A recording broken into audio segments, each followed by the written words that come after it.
À ma gauche, la créatrice de mode Marine Serre. À ma droite, l'autrice, compositrice, interprète Georgia Smith.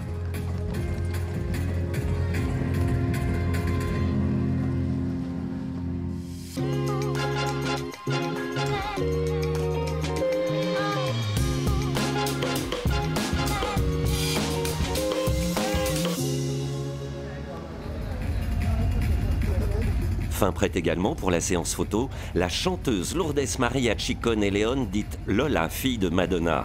Nous sommes à quelques minutes du coup d'envoi du défilé et la tension monte dans le calme.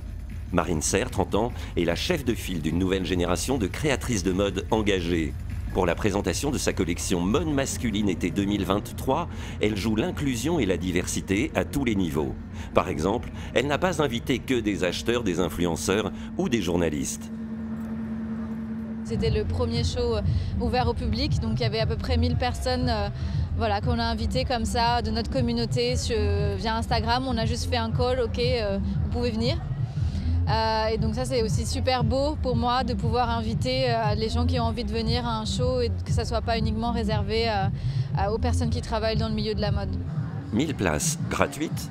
Oui, là c'est gratuit et puis c'est gratuit aussi pour la soirée, donc on va bien s'amuser.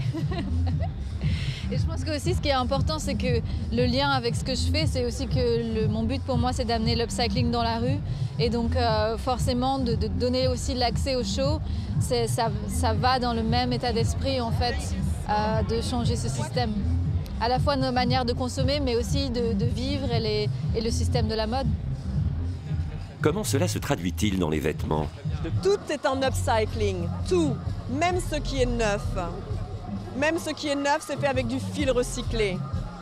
Du fil qui n'est pas repassé dans la chimie, qui n'a pas été retraité, mais elle a pris chaque fil avec sa couleur et elle a refait quelque chose avec. Et avec cette technique d'upcycling, elle nous montre de la haute couture. Elle a un vrai style. Ce sont des vêtements qu'on ne trouve pas ailleurs. C'est pas du patchwork, c'est vraiment un travail d'artisan. Et tous les looks que vous voyez en orange, en bleu, en rose, avec des sortes d'imprimés noirs, tout ça c'était des serviettes qu'on a récupérées pour faire des vêtements. Voilà, donc quand il fait chaud comme ça, on peut s'époncher, c'est pratique. Il y avait aussi des silk scarves, donc des foulards en soie, pour toutes les robes de la fin. Tous les jeans étaient aussi recyclés, c'est des vieux jeans que vous n'utilisez plus, qu'on récupère pour faire des nouveaux jeans. Donc oui, l'idée c'est de récupérer, de régénérer, de prendre ce qui est là, de le transformer et d'utiliser la créativité qu'on a pour changer le monde de demain. Sur la piste d'athlétisme, c'est une sorte de parade pré-olympique. Des mannequins, des actrices, des sportifs, des haltérophiles, l'athlète de paratriathlon Alexis Sanquinquan, des stars comme Joe Star et l'étoile du football Djibril Cissé. Ça aussi c'est à noter, il y avait de toute race, c'est vraiment fort ce qu'elle a fait et innovant parce que elle a tourné autour comme ça d'une piste, je ne sais pas si ça s'est fait. Enfin, moi, en tout cas, je ne l'ai jamais vu. Et franchement, chapeau, chapeau. Marine Serre, c'est une femme puissante.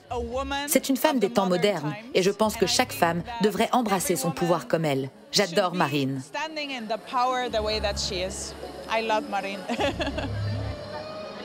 Pourquoi est-elle si puissante? Elle n'a pas peur de poursuivre ses rêves et d'impliquer tous ses amis et sa famille. C'est une qualité propre aux femmes, que les gens restent ensemble, mais que l'on soit aussi en leur pouvoir. Ça, c'est Marine. Et Marine Serre de faire des émules. Après être passée par l'École du Perret, l'Institut français de la mode et Balenciaga, Jeanne Friot peut enfin pour la première fois présenter sa collection qui se veut non-binaire. Remettrait-elle en cause les critères de masculinité et de féminité? Oui. Je pense surtout que c'est des anciens mots qui n'ont plus vraiment une symbolique aujourd'hui ou qu'il faut les déconstruire et qu'on peut être un homme féminin, une femme masculine et que c'est pas forcément un problème, c'est plutôt un atout. Aujourd'hui, quelles sont tes plus grandes difficultés? Je dirais que déjà on a la chance de montrer notre troisième collection, mais qui est comme une première avec le public, d'avoir un vrai événement, d'être soutenu par la Fédération française du prêt-à-porter.